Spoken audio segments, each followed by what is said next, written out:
Welcome to this edition of the Boon of Wireless podcast, coming to you always high above the streets of northern New Jersey at ANJ Media. Yes, New Jersey. Believe it or not, Trenton, New Jersey, Trenton was once the capital of the United States in 1784.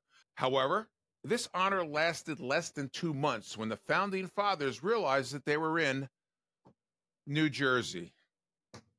Andrew, did you know that Trenton was once the seat of government for our entire country? No, I did not, John.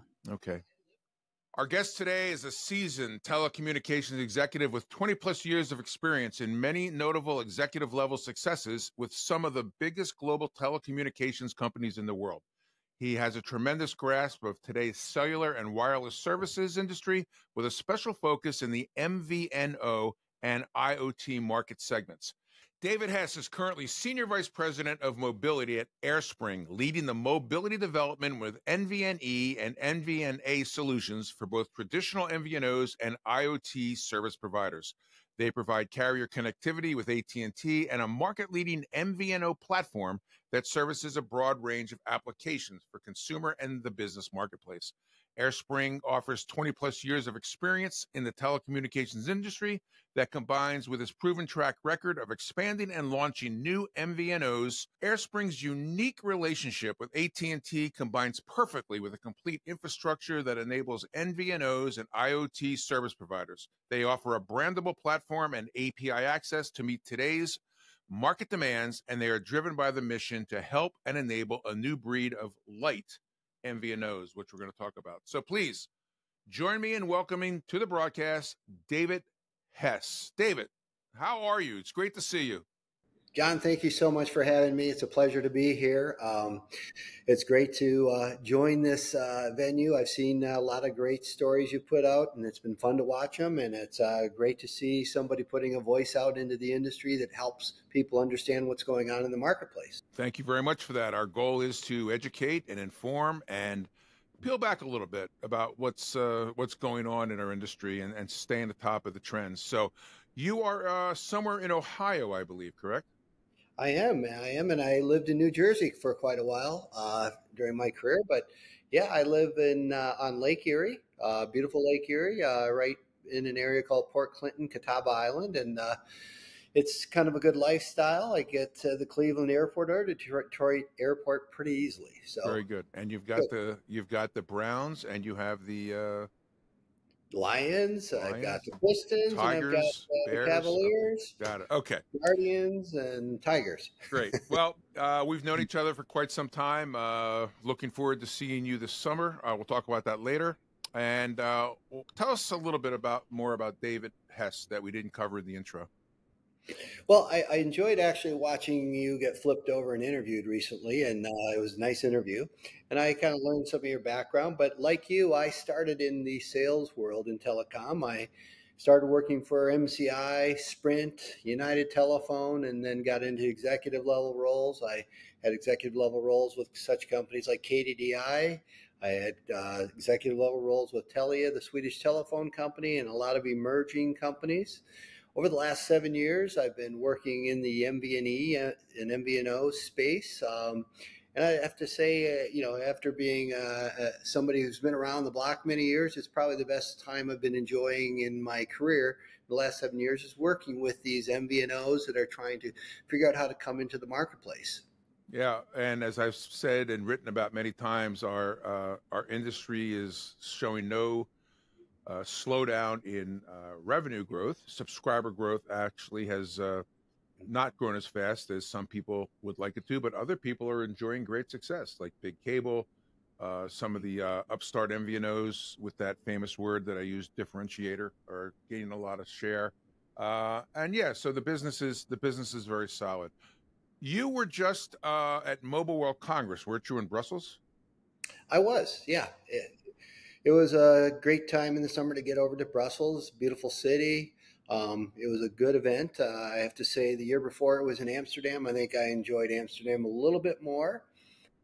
But it was a good event. The venue was at a kind of a strange location. It wasn't at a traditional kind of convention center place, but it was a great show. Low key as you compare it to Mobile World Congress. in Barcelona, which is so big and so hard to get around, and it's a lot of work. This was great because you can really get around to everybody in the environment, and you get to chat, meet people, hear different ideas. So I enjoyed it quite a bit. Anything new on the horizon that you saw other than AI, 6G? Well, Anything? I think what I saw, there's definitely a strong evolution that's occurred over the last probably 12, 24 months is the travel sim market. And it's been really interesting to watch that marketplace come into play because it's now targeting just simply travelers that are moving around. And there's some big companies. And as big as they are, you really realize they're fairly new. They've come into this space indifferently than the traditional MVNO, and they've come up with a cool infrastructure that really allows them to move into market by market and utilizing the full eSIM platform capability to quickly move them from one provider to another. But that was fun. A lot of B2B companies are getting into the space, and I've met with many of those groups over there. So it's kind of a fun process to see where the hot and sweet spot is in the marketplace at different times. Good. We're going to touch base on the travel sim a little bit later in the program here, but AireSpring is what we call an aggregator, and an aggregator does that. But explain in our industry, what purpose does the aggregator serve and how it's very important to have an aggregator. All three of the major carriers have multiple aggregators. How important it is for the little guy that wants to get into the MVNO business. Sure. And just to be kind of a little more accurate, AireSpring plays in both roles. We're an MVNE and an MVNA. Now, we didn't build our platform, but we were very strategic in the design of a build out for a platform that aligned with AT&T. From that standpoint, the value of an aggregator it's critical, and you get stuck on a team. I'm on the AT&T team, and I love it. I appreciate and understand where T-Mobile and Verizon play into the marketplace as well. We're all friends. We understand there's a demand for everything, but it's critical because in today's market, not everybody wants to go take a multi-million-dollar commitment. They don't want to go build out infrastructures. They really have affiliations. They have a lot of different values, and it's just hard to rebuild all the time. So I kind of feel like the aggregator model allows people to get into the market with less investment. It allows them to get into the marketplace faster, and it really doesn't require them to go build out expertise that it can take years to build out. I have a client currently for my consulting company, Atrium Unlimited, that was because of his differentiator. There's a second time I've used that word. He was very attractive for the carrier. I won't say which one. And they offered him a direct agreement with the carrier. He turned it down based on the multi-million-dollar 5-year commitment and personal guarantee. He's going with that carrier, but through one of their aggregators with the blessing, of course, of the carrier. So that's kind of a perfect example of what role the aggregator plays, correct? Yeah, and there's added thought to that. I think that, when you get into it's one thing, even if you're excited enough, you can go get a direct deal. Yeah.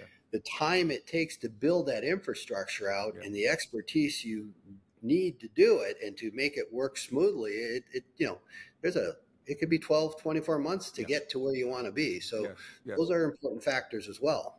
So you mentioned not only an aggregator, but an MVNE, which is the enabler. That's what we're talking about, the BSS, the OSS, basically in layman's terms, the billing system, and making sure that all the pillars, 10 or 11 things that you need to do with different vendors all come together and talk to each other. So when did AireSpring become an aggregator for AT&T? Well, AireSpring, very cool company. It's been around for 20 years, so it's got a long history in the industry, and probably 15 plus years they've been aggregator for AT&T, working very closely in one of their bigger partners. And that's what attracted me into AireSpring in my own interest. But within the scope of being an aggregator for the MVNE model, it's been about a little over a year and a half now that I came on board, and we really built this strategy out from ground zero to add a mobility strategy around both being an MVNE, and the other interest within AireSpring is to really launch their own brand of B2B into the market as an MVNO.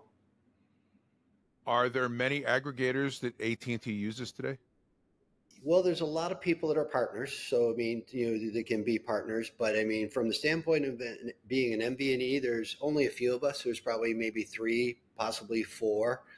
Some are more active than others. I think we're one of the more active players in the market, being, out public and present with our strategies. So. Now, my understanding is that there are really 2 AT&T groups that provide wholesale or reselling services, the AT&T Wholesale Group and the Apex Group. Can you take us through what are the differences between going through one or the other? Absolutely. So, yeah, there are 2 divisions. We're in what's called the Apex division. And the Apex division, we're selling AT&T's premium network. So if you went down to an AT&T store and bought a SIM card and it got activated, we're on the same network that their customers of enterprise or consumers are all utilizing. So all the features and the 5G elements of the network are all tied in. So we're, I think, kind of in the premium level of their AT&T services brand. The other one is in the wholesale division. And that one sits on what's called the old Ericsson platform. It's the original MVNO infrastructure, and it's got different values. I mean, there's values to both sides. There's a purpose, but that one is a little more designed around the prepaid model originally, and it's kind of a prepaid PIN strategy. But it also has other advantages. I mean, truthfully, I see where one fits in one model better than another, and it's kind of the element of AT&T having 2 worlds. But I think the Apex side is a world I've been most closely tied to for the last 7 years. When a potential client comes to AireSpring, do you know right away if, based on their value proposition, based on their financial abilities, based on their approach to go to market, do you know after a couple meetings that they'd be comfortable in Apex, or should you turn them over to the other division? No, it's not always that clear. Both sides can support either piece. I'm associated more with the Apex side, but I do instinctively see where there's certain elements of a requirement that would fit better on one side or the other, or even sometimes in Verizon or T-Mobile. So, being in the industry as long as I have, I recognize that I'm not the perfect solution for everyone. And there's a reason for one side of AT&T and another. There's also, reasons where I think Verizon and T-Mobile also fit in and maybe could be a better choice than I am sometimes. So AireSpring is exclusive to AT&T, as T-Mobile and Verizon's aggregators are exclusive to them. We all come across potential MVNOs that want to give the customer a choice, because what works well in one place may not work as well in another place. And, I can't figure out who has the fastest 5G, covers the most population of 5G, or is the largest 5G network in the country. I pass all 3 billboards when I go into New York City, and I'm still scratching my head. Anyway, do you find customers that want to offer all 3 major carriers to their subscribers? Yes. Usually it depends on where they are in their life cycle. When you're starting off, you're better off picking one versus all of them, because it's complicated to try to balance and manage that. Once you get good at what you're doing, whether it's with AT&T or one of the others, once you get to a certain size, it's not uncommon that they recognize that they want to have a T-Mobile, a Verizon, and AT&T solution all built in together. Then there's a market share for each one of them. You can fight with each other. We still, subs that go from one to another, and that constantly goes back and forth. But at the end of the day, there's a demand for T-Mobile, there's a demand for Verizon, and there's a demand for AT&T. Each MVNO uniquely has their skill set to putting their value proposition out there and managing it. But I believe once they get to a certain size, it's healthy for them to have others in the mix. So I know it's probably taboo, but do you work together with the other carriers, aggregators, to give the MVNO a seamless experience when engaging with them? For example, client X wants to offer AT&T and Verizon, or AT&T and T-Mobile, or all three. Do you ever work together with your counterparts to, to satisfy the customer's need, or is that kind of off limits to? No, I think it's, I've been in the wholesale arena for many years, and you kind of learn that you work with your competitors. And we understand, while we do compete for certain opportunities, I also see some of these bigger opportunities where maybe they'll choose one over me first phase, but I always know they'll come back around if they want to expand in, or they may pick me first. So we're very friendly and helpful. We recognize that our customers, if they demand a mobile network operator solution, we kind of work together to hand things off and kind of work together. So it's very friendly. Coming from the carrier background for many years, I'm sure your legal team has advised you on many things of working with your competitors. I'm sure you've had that same lecture, right? Mm-hmm. A lot of collusion laws and Robinson-Patman and Sherman antitrust, all those things that we took hours of training on. Okay. So Did I suggest that I was crossing? No, not at all. Okay. It's just that back in the day, everybody was afraid to do it. When we were inventing this industry back in the day, aging myself now, you couldn't say boo. No one knew what was going to happen in wireless. It was the Wild West back then, and we had to, kind of wrangle in a few of the strays out there, so to speak. So you started with an aggregator, as an aggregator with AT&T about 7 years ago. What do you know now, running this aggregation for companies that want to come to AT&T through you? What do you know now that you wish you knew when you started out on this? You learn to see patterns. I mean, to me, the market has changed in those 7 years, probably 5, 6 different times. And learning early on, when we started to build into the infrastructures of what you wanted to build and the demands for the marketplace. Where I am today, you have such a deep understanding. I would have probably saved a lot of time and gotten to places that I wanted to faster. But the evolution is also good because the marketplace changes, the capabilities change, eSIM technology, DP Plus platforms are highly important to today's business, and how to maneuver and deal with different requirements, whether you're roaming or dealing with international long distance, they're different today than they were 7 years ago. And there's faster, better, cooler options in the marketplace that make you a more attractive provider. What roadblocks or what surprises popped up in the first year or two of an operation as an aggregator? Every provider, AT&T, Verizon, T-Mobile, they have their own weaknesses, and you try to lean into their strengths, but quickly their weaknesses come to the table when you're dealing with some virtual network operator that needs to do something, and they have a demand for their customer, and you recognize all of a sudden we can't solve that, and how we thought we were going to solve it really doesn't work.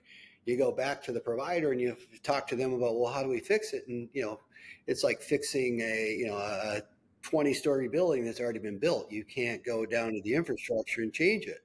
They all have stumbling blocks that affect you even today. So it's just the nature of the beast. At the end of the day, though, has this been I don't want to say profitable, but has it been a good venture for AireSpring to become an aggregator? Before we move on to talk about your MVNE platform, has this been a good move for you folks?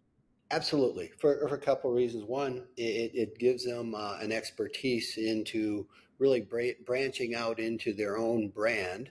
And secondly, it's a great market. It's not something you can snap your finger and happen overnight. So we're evolving, but I believe we will evolve and continue to become one of the stronger providers in this space.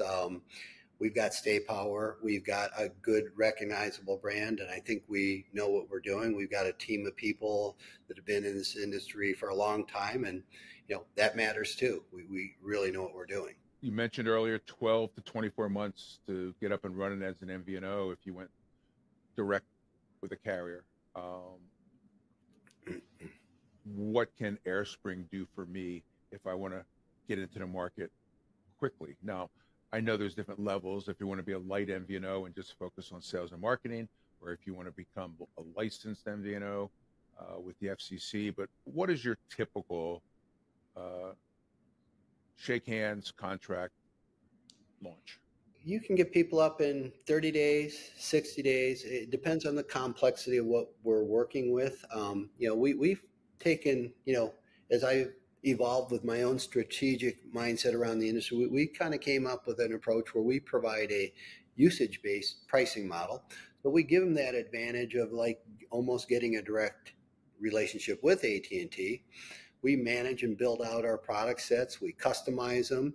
We give those kind of elements where we teach them about the industry, of how a product breaks, the advantages to that. We show them unlimited plans.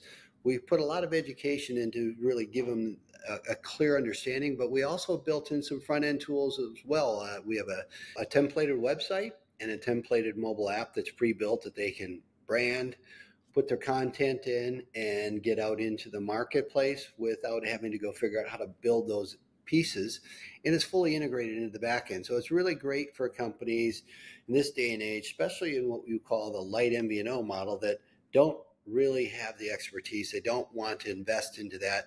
We can give them a full front end, back end solution and really let them target with marketing and or their affiliations that they have in their strategy. Have you met people along the way, like I have, that have a great idea, said, why am I not monetizing this on a monthly recurring revenue, that knew nothing about wireless, and you took them on and had to do the basic wireless 101 and basic MVNO 101 training for them?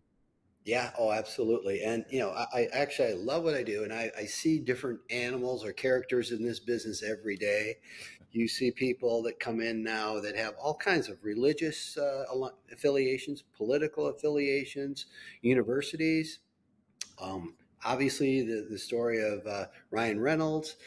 There's just so many different plays. And I'm seeing a lot of new companies come in with powerful apps that could be security driven, and they have thousands and thousands of customers built in, and they see this evolution to add a upsell into having a mobile service because the app is the driver of their product.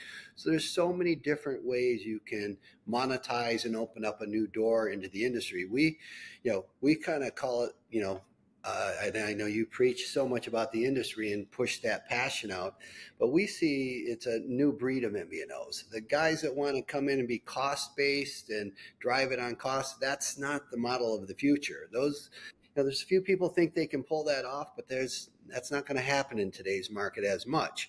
I see more excitement where you have a customer that you can upsell with a product that sits there, or an affiliation with a university, a religion, a political view, or any type of interest that are more excitable, because we can make them all competitive. To make one more competitive than the other is hard to do, so they have to have a better story. Talk a little bit about AireSpring's MVNE, the enabler, and what you offer that other people don't. I know that people that have great entrepreneurial skills, that have a great go-to-market, like you said, associations, religious, what it be, what can they expect from AireSpring to come through you and use your enabler services that may be different or better than other enablers that are out there? First off, I respect all the enablers. We made a practice, so we're interconnected with them. And, somebody that's a good fit for me isn't always a good fit for, them in a different application. But we do think we have a unique platform. We think we have a unique way to bring the customer in by utilizing a portal if they don't have a pre-built infrastructure, or we can integrate APIs into their infrastructure if it's pre-existing as well. And then we try to, give them the capability to really build out products. And that's where we, have two things we have inside our platform where you can pretty much custom build a product like in a snap. You can control what you want to do with speeds, throttles, cutoffs. On top of it, you can, manage that aspect of it to how you want to integrate into an eSIM infrastructure. We built a DP Plus platform into Thales with our own profile with AT&T. So we have some uniqueness there. And then lastly, if you don't have a web-based infrastructure, and I've watched people blow $20,000, $50,000 many times trying to build things out, and they never quite got it right, even after they spent all the money. So we kind of found having a pre-built infrastructure that allows them to just go in and brand, and they can certainly customize it to another level. It saves them time, money, and just a lot of wasted ability to lose money in time frames where if they were up and running the market, they'd be capturing market share. Good. So let you do the heavy lifting, and for them, just send me the check, right? Let me go out and do what I'm good at. That's the light MVNO. The light MVNO. Just look, I have this great idea. I'll bring it to market. You make sure it works, that the customers build correctly, the customer service answers the phone, that if I need any FCC guidance or licensing, you handle that, AireSpring. Just send me a check. I'll be very happy at the end of the day. Well, there's a little separation. So, they still have to register. So they have to get to $4.99, they're $2.14. Right. But we have the tax engine built in as well. So we have a lot of these things that make it really easy for them, that they don't have to go figure out to find the contact to make it work. Even if they need regulatory help, we have people we hand off from attorneys and compliance sides that all help these partners move through the process quickly. I want to wrap up with one last topic that we briefly touched on in the beginning, and that's the travel SIM market. 8-10 years ago, when we were dabbling in the travel SIMs, it seems that when the carrier needed gross activations, that they would turn the spigot on for travel SIMs, and customers would come to the U.S. and they'd be here for 3 to 5 or 10 days and use a SIM and then turn it off, which drove churn up. And the carrier would see that and they would kill the program for 3 to 6 months. Then they needed gross adds again and they would turn the spigot back on. I think we've evolved. Give me your overview of the current travel SIM market and some of the things you saw out in Brussels that made you so excited to talk about this today. It's amazing to see how big these companies are now, and they've come up from, take 2-3 years ago, they were probably at their starting point, and all of a sudden they're, doing, 500, 700 terabytes of data on a month, and, in a particular market. So those are clients that are coming in and out. Some of them are on 5-7 day windows, some are 2 weeks, and they're churning. And there's a lot of tactical things you can look at, IMEI changes to try to balance out so it doesn't look like churn. But then some people kind of recognize that churn isn't a bad word as long as it's replaced with a consistent customer that's got the same demand. And a SIM change should not be a negative factor if it's just a part of a strategy that sits inside the travel SIM. And with eSIM fluency, it's seamless. They basically have customers that can move in and out. And it's an exciting part that we're just adding a travel SIM layer into our business so that when you're traveling out into markets, it's going to open up a door that it's not available to everyone. You're either a travel SIM company that built that infrastructure and to move seamlessly. And if you haven't, most MVNOs go, gee, let's just not touch the international market. It scares me. I don't know if I can protect myself or monetize it. We're adding that layer so that they can move that into just being a product that can be controlled as simple as international calling could be. Okay. Is it as strong with people coming to the U.S. as people from the U.S. going elsewhere in the world, the travel SIM?